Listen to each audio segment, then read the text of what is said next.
So here's the thing. If you don't tell me your name, I'm going to put you in custody for not cooperating this morning. I'm not going to hold on. I understand what you're doing and what you're trying to do. It's not going to help you a single bit in court to try to play these games. Back with the bailiff, you're going to make it worse if you don't. Yeah, respectfully, this is not a fair trial. You don't get to say respectfully and then be disrespectful. I told you very specific instructions when you were here before that if you did not do what I asked you, then your bond would be raised and you would have to go back to jail. Good morning. Are you Nasir Brown? I'm not here today on special appearance. I'm sorry, speak up so I can hear you. Here today You're appearing here today? by special appearance. Okay, what is your name? I'm a third party intervener on behalf of artificial legal entity, not said right.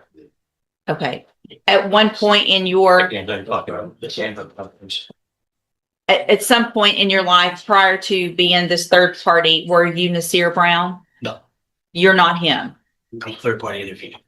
So here's the thing. If you don't tell me your name, I'm going to put you in custody for not cooperating this morning. I'm not going to hold on.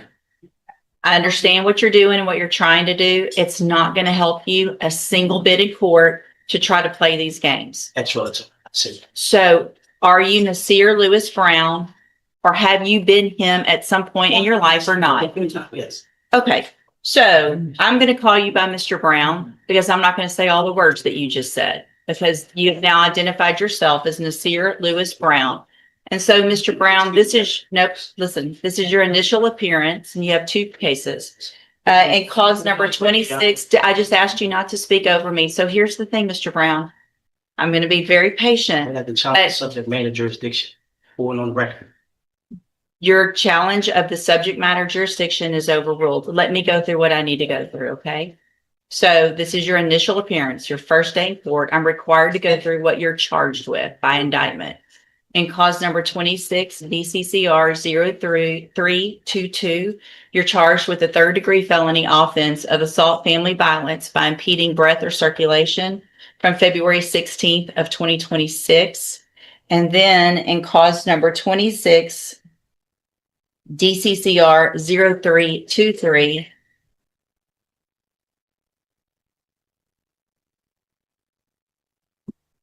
you're charged with the state jail felony offense of injury to a child, and that's from February 16th of 2026. And so since you have made bond and got out of jail on your cases, have you had an opportunity to try to hire a lawyer? Speak up so I can. Up and down. It's been up and down? Yes. Okay, so here's what I'm going to do, Mr. Brown, is I'm just like everyone else. I'm resetting your case about 30 days to give you some time to try to hire a lawyer. You need to try to get someone hired before the next court date. If you do, just bring the reset notice that you get today to that lawyer and they'll tell you what to do. If you're unable to hire someone before the next court date, then I'm ordering you to visit with at least 3 lawyers. They all charge different amounts, they have different payment plans. Bring me back the names of the lawyers that you've talked to so I know you're trying and we'll discuss your options. If you don't do that, then when you come back, you run the risk of me raising your bond for not following that court order and you would go back to jail. Do you understand? I'm sorry? Overstand. Say it again. Overstand. You overstand? Yes. Okay. What does that mean? Overstand. Do you understand what I'm saying, sir? I'll block. You'll oblige? I'll block. Yeah. Okay. You just determined to use different words and be difficult, aren't you? No. Okay.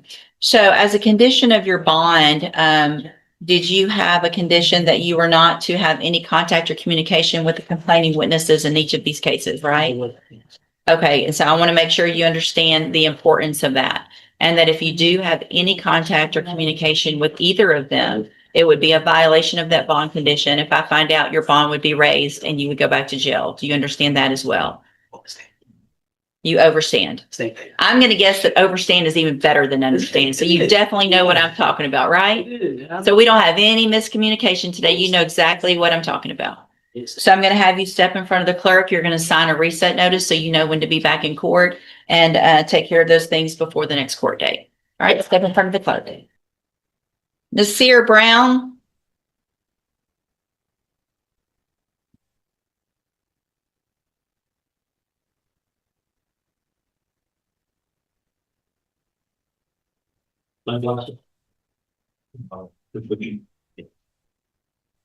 Are you Nasir Brown? Everybody in the meeting. I'm I sorry. think we were here before. You've been here before, but you have to speak up where I can hear you. Executing beneficiary of the trust in hand. Of the trust of what? Of the trust in hand, yeah. Of the trust in hand? Whose Yes. hand? What trust? The execution. Did you bring a copy of it? I wasn't able to get to the copy. I do Take the glasses off. I need to see your eyes, please. These are my prescription glasses. That's okay. So I'm having a hard time understanding you. You need to speak up and speak clearly so that the record can be clear. You were already here and I gave you an opportunity to try to go hire a lawyer for your 2 cases. Did you get a lawyer hired? Able to do it. Who'd you talk to? Made a few calls to the guy, Rife. What's his name? Rife King? Mm-hmm. What's his name again? Who else? That's the lawyer that I chose.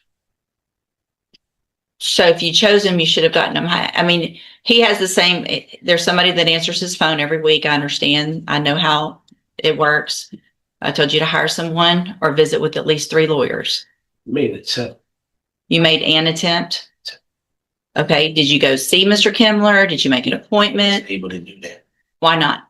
I'm not in a position to go back and forth in front of a lawyer that's in this state that I'm not fond of. This is falling names. So here's the thing, Mr. Brown, I told you very specific instructions when you were here before that if you did not do what I asked you, then your bond would be raised and you would have to go back to jail, right? No. Yes, that's exactly what I say, because you've heard me say it probably 8 times already this morning. So at this time, Mr. Brown, because you did not do what I asked you to do or what I ordered you to do, I'm going to raise your bond. Challenge subject matter jurisdiction. That's overruled. Listen, Mr. Brown, I'm raising your bond to $100,000 in each of your cases for not following the court order. Go back with the bailiff. Go back with the bailiff. Go back with the bailiff. You're going to make it worse if you don't. Yeah, respectfully, this is not a fair trial. You don't get to say respectfully and then be disrespectful. Go back with the bailiff. She started. Don't make me lay hands on you, Why would you lay hands on me? because you're not doing what I'm telling you to go. Mr. Brown, She go you back. need to go back with the bailiff. Right now, I've raised your bonds. You have to go with the I am bailiff. not a threat to any officer. You through in, Judge? Yes, I'm through. I am not a threat to any officer. Let's go. Why are hands on me? Yeah. Why are I hands told being you, I told you I was gonna put hands on you. Why are hands being put on? Y'all see this on the camera? Stand right there, put your hands on the wall. Okay, put your hands on the wall, because you're not listening. Don't listen. I don't advise that. In this tense courtroom hearing, Nir Brown repeatedly refuses to answer the judge directly, instead insisting that he is a third-party legal entity and making arguments about a special appearance. The judge warns him that these arguments will not help him and orders him to identify himself. After several exchanges, Brown finally confirms that he has been known as Nir Lewis Brown. The judge then explains that Brown is facing 2 separate cases, a third-degree felony assault family violence charge involving impeding breath or circulation, and a state jail felony charge of injury to a child.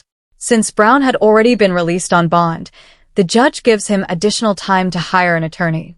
She orders him to make a serious effort to find legal representation and tells him that if he cannot afford a lawyer, he must speak with at least 3 attorneys and bring their names to his next court appearance. The judge also reminds Brown that one of his bond conditions prohibits him from having any contact or communication with the complaining witnesses. She makes it clear that violating this condition could result in his bond being increased and him being sent back to jail. Brown continues responding with unusual phrases such as, "I overstand" and "I'll oblige," frustrating the judge as she tries to make sure he understands the court's instructions. When Brown returns to court, the judge asks whether he followed her previous order. Brown says he contacted an attorney but admits he did not complete the necessary steps to secure representation. The judge reminds him that she specifically instructed him to hire an attorney or speak with at least 3 lawyers. Because she believes he failed to follow her direct court order, she decides to impose consequences. The judge raises Brown's bond to $100,000 on each of his 2 cases.